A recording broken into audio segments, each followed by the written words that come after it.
తిరుమలకు పోయినంత ఇదిగా ఉండదండి. టికెట్లు లేవు. ఏ ప్రదేశానికి పోయినా ఫ్రీ దర్శనం, సులభమైన దర్శనం. నిజంగా చాలా చాలా ఆనందం వేసిందండి.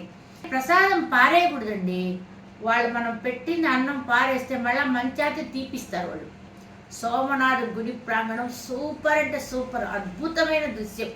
స్వాతంత్రం తర్వాత మనకి పాకిస్తాన్ విడిపోవటానికి ఈ హిందూ ముస్లిం గలాటా రావటానికి. నమస్తే అండి, కుటుంబం వంట ప్రేక్షకులకు స్వాగతం సుస్వాగతం. ఈరోజు మీకు వంట చేయటం రకం కాకుండా ఈ ఇంటికి రోజు మనకు కావాల్సిన దైవ దీపారాధన కావాల్సిన ఒత్తులు సులభంగా ఎలా తయారు చేయాలో చూపిస్తూ మీకు మన ప్యాకేజీల్లో కాకుండా కొద్దిగా తక్కువ ఖర్చుతో గుజరాత్కి ఎలా వెళ్ళొచ్చో నేను మీకు చెప్పదలుచుకున్నానండి. మేము రీసెంట్గానే గుజరాత్కి వెళ్ళొచ్చాము. మనం ప్యాకేజీలకు పోతే కొద్దిగా ఎక్కువ ఖర్చు అవుతుంది. అలా కాకుండా కొద్దిగా మినిమైజ్డ్గా మనం సొంతగా ప్లాన్ చేసుకొని వెళ్ళొచ్చు. మేము రీసెంట్గా వెళ్ళొచ్చాము. మేము నెల్లూరు నుంచి మీకు చెప్తున్నానండి, కంటే మేము నెల్లూరు వాస్తవం కాబట్టి ఇక్కడ మేము నవజీవన్ ఎక్స్ప్రెస్ క్యాచ్ చేసాము. అక్కడి నుంచి అహ్మదాబాద్ వెళ్ళాము. అహ్మదాబాద్లో మనకి ద్వారకాకి ట్రైన్ ఉంటుందండి. అంటే మీకు తెలుసు కదా, ట్రైన్ ఛార్జీలు కొద్దిగా మన రీజనబుల్గా ఉంటాయి కాబట్టి ద్వారకాకి ట్రైన్లో వెళ్ళాము. మాకు కూడా ఈ రీసెంట్గా ఇంకో విషయం తెలిసింది, విజయవాడ నుంచి వెళ్ళే వాళ్ళు కూడా డైరెక్ట్ ద్వారకాకి ట్రైన్ ఉంటుందండి. అది కూడా మనం సెర్చ్ చేసి దాంట్లో ఇంకా డైరెక్ట్ ద్వారకాకి వెళ్ళిపోవచ్చు. మేము ద్వారకా నుంచి ప్లాన్ చేసాం. సోమనాథ్ వెళ్ళకుండా ముందు ద్వారకాకి వెళ్ళాము. ఆ ద్వారకాలో మొత్తం సముద్రం ఒడ్డునే ఉంటుందండి. గుడి కానీ ఊరు కానీ లోకల్లో టెంపుల్ కూడా బాగా చాలా అందంగా బాగా ఉంటాయి. తర్వాత అక్కడ మన లోకల్లో కొన్ని గుళ్ళు చూడొచ్చు, ఇంపార్టెంట్. కాకపోతే సముద్రం ఒడ్డున గీతా మందిర్ ఉందండి. అక్కడ మనకి సన్సెట్ సన్ రైజింగ్ రెండు చూడొచ్చు. మేము సన్ రైజ్ చూడలేదు, సన్సెట్ చూసాము. కాబట్టి చాలా బాగుంది. మేము పక్క రోజు బస్సులో వెళ్ళామండి. బెట్ ద్వారకా, నాగేశ్వరం, అది కూడా ఒక జ్యోతిర్లింగము. కాకపోతే అది కూడా మనిషికి 250నేనండి బస్సులో వెళ్తే. కార్లో వెళ్తే 2500 ఛార్జ్ చేస్తామని చెప్పారు. మేము బస్సులోనే వెళ్ళాము. బ్రహ్మాండంగా మంచి, వాళ్ళు కూడా టైం బాగా ఇచ్చారు. మేము దర్శనాలన్నీ బాగా చేసుకున్నాము. బెట్ ద్వారకాకి కూడా చాలా తక్కువగా వెళ్ళిపోవచ్చు. ఎందుకంటే గవర్నమెంట్ వాళ్ళు 20 రూపీస్ మనం ఒక పడవ ఎక్కితే ఈ ఒడ్డు నుంచి ఆ ఒడ్డుకి మనల్ని చేరుస్తారు. మంచిగా పొద్దున్నే 7:30 కల్లా మేము బస్సులో బయలుదేరి వెళ్ళాము. 10 కల్లా బెట్ ద్వారకాకి దగ్గరికి వెళ్ళిపోయాము. ఎందుకంటే ఇట్లా ప్లాన్ చేసుకుపోవటం వల్ల అంటే ఒక 2-3 ఫ్యామిలీస్తో పోయినా కూడా కొద్దిగా లీజర్గా ఉండదండి. ఒకరు రెడీ అయ్యి ఒకరు రెడీ కాక కొన్ని మిస్ అవుతారు. మా ఫ్రెండే మనం చెప్పింది, వాళ్ళు ఇట్లా బస్సులో వెళ్తే బెట్ ద్వారకా చేరేటప్పటికి గుడి మూసేసినట్టు, అందరూ క్లబ్జీ అయిపోయిందంట. అంటే బాగా టైమింగ్స్ కుదరలేదంట. కాబట్టి అలా కూడా వెళ్తారు. కాకపోతే ఇలా వెళ్తే మనం లీజర్గా మన ఇష్టం వచ్చినట్టు ప్లాన్ చేసుకోవచ్చు. బెట్ ద్వారకా కూడా బాగుంటుందండి. తర్వాత బెట్ ద్వారకా నుంచి ముఖ్యంగా చెప్పాలంటే ద్వారకాధీశుడు మాత్రం భలే ఉంటాడండి. వాళ్ళు నిజంగా గుజరాతీలు ఆ సుధాముణ్ణి చిన్న కృష్ణుడు పిలిచినట్టే అక్కడ పెద్దగా ఇదిగా లేకుండా శబ్దం లేకుండా కన్నయ్య అంటే ఎంతో ముద్దుగా పిలిచి ప్రార్థిస్తారు. అక్కడే మనకి 30 రూపాయలకి గుడివాడ ప్రసాదం కూడా దొరుకుతుందండి, బాగా ఉంటుంది. ఇంకోటి ఏంటంటే మీకు చెప్పాల్సింది, బెట్ ద్వారకా దగ్గర ఒక ఆంజనేయ స్వామి గుడి ఉంది. అంటే కొద్దిగా ఒక 100 రూపాయలు ఇచ్చి ఆటోలో వెళ్ళాలి. అందరు వెళ్తూ ఉంటారు. అక్కడ కూడా ఈ పోహా లాంటి ప్రసాదం పెడతారండి. అన్నం దొరకదు కాబట్టి అక్కడ మన అన్నం ఉండదు. పోహా లాంటి ప్రసాదము, గుగ్గుళ్ళు అలాంటివి పెట్టారు. కానీ ప్రసాదం పారేయకూడదండి. వాళ్ళు మనం పెట్టిన అన్నం పారేస్తే మళ్ళీ మంచాతి తీపిస్తారు వాళ్ళు. మళ్ళీ మన తిన్న ప్లేట్లు మనమే కడిగేసి రావాలి. ఇక్కడ కూడా ద్వారకాలో కూడా అంతే, క్లీనింగ్ మాత్రం మనమే చేయాలి. అదొక మంచి పద్ధతి. బాగా నచ్చింది. నిజం అంతే కదండి. మన ఎంగిలి ప్లేట్లు ఎవరికి వేయకూడదు, తప్పది. అలాంటి మంచి కాన్సెప్ట్ ఉన్న ప్రదేశం చూడగలిగామని మాకు ఆనందం వేసింది. అక్కడ మనం పెట్టే చెప్పుల స్టాండ్కి కానీ సెల్ ఫోన్లు కానీ ఎటువంటి ఛార్జీలు ఉండవండి. ఫ్రీగా మనకి సర్వీస్ చేస్తారు. ఏ గుడిలో అయినా ఎక్కడ ఏ గుడికి పోయినా మనకి ఫ్రీ సర్వీస్ ఉంటుంది. ద్వారకా గుడి పరిసరాలంతా కూడా చాలా బాగున్నాయి. చాలా నీట్గా మెయింటైన్ చేస్తున్నారు గుజరాత్ గవర్నమెంట్ వాళ్ళు. మేము అక్కడి నుంచి సోమనాథ్కి వచ్చామండి. ట్రైన్లో 850 మాకు ఛార్జ్ పడింది. అదే మనము కారులో రావాలంటే 5000 అడిగారు. కాబట్టి మేము ట్రైన్లో బుక్ చేసుకున్నాం ఏసీ. మన విరావల్ అంటే సోమనాథ్ దగ్గర ఆగదండి ట్రైను. విరావల్ అని స్టేషన్లో ఆగుతుంది. అక్కడి నుంచి 6 కిలోమీటర్స్ సోమనాథ్. మేము ఆటోలో 200 పే చేసాము. సోమనాథ్ టెంపుల్ దగ్గరికి తీసుకొచ్చాడు. అక్కడ కూడా మంచి హోటల్స్. అక్కడ మోసం ఉండదండోయ్.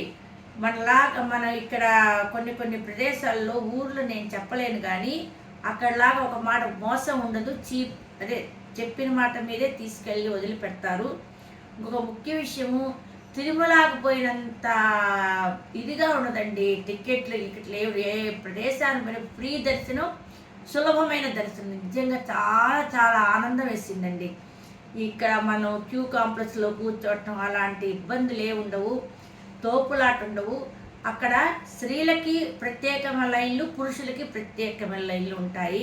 అదొక మంచి కాన్సెప్ట్, మాకు బాగా నచ్చింది. అక్కడి నుంచి సోమనాథ్ విరావల్ స్టేషన్లో దిగి సోమనాథ్ గుడి దగ్గర 200 రూపీస్ పే చేసి ఆ గుడి దగ్గరే మంచి హోటల్స్ ఉంటాయి. అంటే మనం పే చేసేదాన్ని బట్టి 2000, 1600 రూములు అయితే బాగున్నాయి. మేము 1600 రూమ్ తీసుకున్నాము. Walkable distance. సోమనాథ్ గుడి ప్రాంగణం సూపర్ అంటే సూపర్, అద్భుతమైన దృశ్యం. పక్కనే సముద్రము, మంచి గుడి, మంచి నీట్నెస్, పెద్ద శివుడి లింగం. ఆ పక్కనే పురాతనమైన అంటే ఫస్ట్ ప్రతిష్ఠించిన శివలింగం కూడా ఉంటుంది. సోమనాథ్ గుడిలో అయితే పూజలు ఏమి ఉండవు. మన పక్కన వేరే ప్రదేశంలో చేపిస్తారు అభిషేకాలు. ఈ యొక్క పాత గుడి ఉంది కదండి, చెప్పాను కదా శివలింగం అని, అక్కడ మాత్రం పూజలు జరుగుతూ ఉంటాయి. ఎక్కడైనా తోపులాట ఉండదు, మోసం ఉండదు. చెప్పిన దాని మీదే ప్రైజ్ మీదే వాళ్ళు మనల్ని తీసుకెళ్ళి అభిషేకం చేపిస్తారు. షాపింగ్ చేసేవాళ్ళు చేయొచ్చు, మేమేం పెద్ద షాపింగ్ చేయలేదులేండి. కాకపోతే ద్వారకాలిందా మీకు ఒక చెప్పటం మర్చిపోయాను. అక్కడ అద్దాలతో కుడతారు చూడండి పరుసులు, కలంకారీ పరుసులు అంటారు వాటిని. అలాంటివి ఎక్కువగా అమ్ముతూ ఉంటారు. అవి మేము కూడా ఒకటి పర్చేజ్ చేసాము. మంచి గుడి సోమనాథ్, వెరీ నైస్. అక్కడ కూడా లోకల్లో టెంపుల్ ఉంది. మీకు ఒక విషయం చెప్పాను, నేను అంతకుముందు వీడియోలో కూడా చెప్పాను. ద్వారకాలో కృష్ణుడు బాగా పుట్టి పెరిగి అల్లరి చేశాడు. సోమనాథ్లో ఆయన మరణించిన ప్రదేశం కూడా ఉంటుందండి. అక్కడ మరణించి ఆయన ఆత్మ ద్వారకా నుంచి సోమనాథ్ నుంచి పూరి చేరిందని పురాణాలు ఘోషిస్తున్నాయి. అది కూడా బాగా ప్రదేశం బాగుంటుంది. కొన్ని మంచి చిన్న చిన్న గుళ్ళు సోమనాథ్లో మనం చూడొచ్చు. మేము సోమనాథ్ నుంచి అక్కడ ఇంకొక విషయం చెప్పాలి. ఇక్కడి నుంచి మనకు సోమనాథ్ టు నిష్కలంక్ భావనగర్ అంటారు. అక్కడికి మాత్రం ట్రావెలింగ్ మనము ఇది మామూలుగా ప్రైవేట్ వెహికల్ ఒకటి మాట్లాడుకోవాలండి. అది ప్రభుత్వం ఉన్నాయి కానీ గుజరాత్ ఇవి, కాకపోతే అవి చాలా లేటు, చాలా నిదానంగా పోతాయి. మనకి కన్వీనియంట్గా ఉండదు ప్రయాణం. అక్కడి నుంచి ఒక్కటే మనము దీన్ని మాట్లాడుకోవాలి. లేదంటే అక్కడి నుంచి మనకి వడోదరాకి ట్రైన్ ఉందండి. అది మాత్రం మాకు తెలియక మేము బుక్ చేసుకోలేదు. వడోదరాకి డైరెక్ట్గా వడోదర ట్రైన్ ఉంది. దాంట్లో వెళ్ళి అక్కడి నుంచి మళ్ళీ మనం భావనగర్ రావచ్చు. కాబట్టి అదొక్కటి మేము మాత్రం భావనగర్కి వెహికల్ మాట్లాడుకొని 10,000కి వెళ్ళాము. కానీ ఒక ప్రదేశం నుంచి ఒక ప్రదేశానికి చాలా దూరాలు ఉంటాయండి. 450 కిలోమీటర్స్ అలా దూరాలు ఎక్కువ పట్టి జర్నీ టైం ఎక్కువ పడుతుంది. అందుకని మేము అక్కడి నుంచి గిరి ఫారెస్ట్కి వెళ్ళాము. గిరి ఫారెస్ట్ మాత్రం చాలా అంటే చాలా సింహాలు అక్కడే జన్మిస్తాయి కాబట్టి వరల్డ్లో అదే నేషనల్ వైజ్ ఆడ చూసాము. గుజరాత్ గవర్నమెంట్ కూడా ఆ ఫారెస్ట్ ఏరియాని క్యూని 190 రూపీస్ అండి మన ఎంట్రన్స్ టికెట్. అది కూడా మనకి నీట్గా మెయింటైన్ చేసి క్రమ పద్ధతిలో ఫారెస్ట్లో చూపిస్తారు. అక్కడి నుంచి మేము భావనగర్ వచ్చాం. ఇక్కడ ఒక విషయం మీకు బాగా చెప్పాలి, నిష్కలంక టెంపుల్ భావనగర్ దగ్గర ఉంటుంది. అంటే భావనగర్ మెయిన్ సిటీ నుంచి లోపలికి వెళ్ళాలి, అంటే సముద్రం దగ్గరికి వెళ్ళాలి. మేము అక్కడ కారు మాట్లాడుకున్నాం కాబట్టి డైరెక్ట్గా వెళ్ళాము. నిష్కలంక టెంపుల్ ఒక ఎమోషనల్ ఏంటంటే నాకు నచ్చింది, అక్కడ పాండవులు ఒక లింగాలను ప్రతిష్ఠించారని పురాణాలు చెప్తున్నాయి. అది కృష్ణుడు చెప్పారంటే మేము యుద్ధం గెలిచి కూడా మాకు మనశ్శాంతి లేదు. ఎలా అంటే నీకు ఎక్కడ ప్రదేశంలో మనశ్శాంతి నిలుపుతుందో అక్కడ శివలింగాన్ని ప్రతిష్ఠించమన్నారట. ఆ నిష్కలంక టెంపుల్ అదే సముద్రం మధ్యలో మీ పాండవులు 5 లింగాలు ప్రతిష్ఠించారు. విచిత్రం ఏంటంటే అండి, మన సముద్రం వెనక్కి వెళ్తుంది, అసలు ఆ ప్లేస్ అంతా గ్రౌండ్ లాగే ఉంటుంది, క్రికెట్ ప్లే చేసినట్టు గ్రౌండ్ లాగా. కానీ ఒక నడవటానికి ఒక మధ్యలో ఒక పాయని ఉంటుంది, ఆ నడవలో నడుచుకుంటూ వెళ్ళిపోవచ్చు. చాలా అంటే చాలా మీరు కూడా చూడండి, ఒక విధమైన ఎమోషనల్ వస్తుంది. ఏంది ప్రకృతి ఇంత సహకరిస్తుందా? సముద్రం ఏందండి వెనక్కి వెళ్ళటం. కానీ ఆ సముద్రం వెనక్కి వెళ్ళటానికి కూడా ఈ తిథి అది నాకు ఒక్కటి తెలియదు, నేను చెప్పలేను. ఈ అమావాస్య ముందు ఒక అంటే పొద్దున దారి చూపిస్తుందని, అమావాస్య తర్వాత ఒక రకంగా టైంలో సముద్రం వెనక్కి వెళ్తుందని అక్కడ వాళ్ళు చెప్తున్నారు. మొత్తానికైతే ప్రతి ఒక్కరికి దర్శనం ఇస్తాడు ఆయన. భావనగర్ మాత్రం చాలా అంటే చాలా నిజంగా దేవుడు ఉన్నాడు అనేది మనకు అక్కడికి పోతే అంటే బాగా నమ్మేవాడికి. నేను చెప్పాను కదా, నేను కొద్దిగా అలాంటివి నమ్ముతాను. నేను కూడా చాలా ఎమోషనల్ ఫీల్ అయ్యి కొంతసేపు అక్కడ ఉండి మేము ఆ దేవుడి దండం పెట్టుకొని వచ్చాము. నిష్కలంక టెంపుల్ మాత్రం మీరు అసలు మిస్ అవ్వద్దు. భావనగర్ వెళ్ళండి, భావనగర్ కూడా బాగుంటుంది. అక్కడ ఇంకొకటి ఆంజనేయ స్వామి టెంపుల్ ఉందంట. మాకు టైం లేక మేము కొద్దిగా హెల్త్ బాగలేక వెంటనే అక్కడి నుంచి అహ్మదాబాద్ రిటర్న్ అవ్వాల్సి వచ్చింది. మేము కొద్దిగా మీరు భావనగర్ నుంచి మనం వడోదర వెళ్ళిపోవచ్చు, ట్రైన్ ఫెసిలిటీ ఉందంట. ఆ వడోదర ఇంకా చెప్పనే ఇవ్వలేదు. నర్మదా నది తీరాన కొన్ని వేలు ఖర్చు పెట్టి కొన్ని లక్షల కోట్లు ఖర్చు పెట్టి బ్రహ్మాండమైన వల్లభాయ్ పటేల్, సర్దార్ వల్లభాయ్ పటేల్ విగ్రహాన్ని ప్రతిష్ఠించారు. ఎల్ఎన్టీ వాళ్ళు చాలా అంటే చాలా బాగా దాన్ని ప్రతిష్టాత్మకంగా తీసుకొని దాన్ని నిర్మించారు. అందరూ చూడాల్సిన ప్రదేశము. మనకి అక్కడ నడిచేదానికి ఏ బాధ ఉండదు, ప్రతి ఒక్క చోట ఫెసిలిటీస్ నడవకుండానే వెళ్ళిపోవచ్చు. మనము ఎక్సలేటర్లు అన్నిట్లో అవైలబుల్, మనం నడవనే పడలేదు. మేము అక్కడ సాయంత్రము ఈ డిజిటల్ లైటింగ్ పెట్టి మొత్తం దేశభక్తి అనేది అక్కడ కనపడుతుందండి. అలా కొన్ని మిస్టేక్స్ జరిగాయి, అది అక్కడికి పోతే మీరే చదవండి, నేనే అన్నీ చెప్తే మీకు థ్రిల్లింగ్ ఉండదు. స్వాతంత్రం తర్వాత మనకి పాకిస్తాన్ విడిపోవటానికి ఈ హిందూ ముస్లిం గలాటా రావటానికి కారణం ఏందని బ్రహ్మాండంగా అక్కడ మనకి కనపడుతుంది. ఓహో కొన్ని మిస్టేక్స్ జరిగాయి అనేది కూడా మనం తెలుసుకోవచ్చు. మీరు పోయి అక్కడ చదివి మీ అభిప్రాయాలు కూడా రాయాల్సి ఉంటుంది.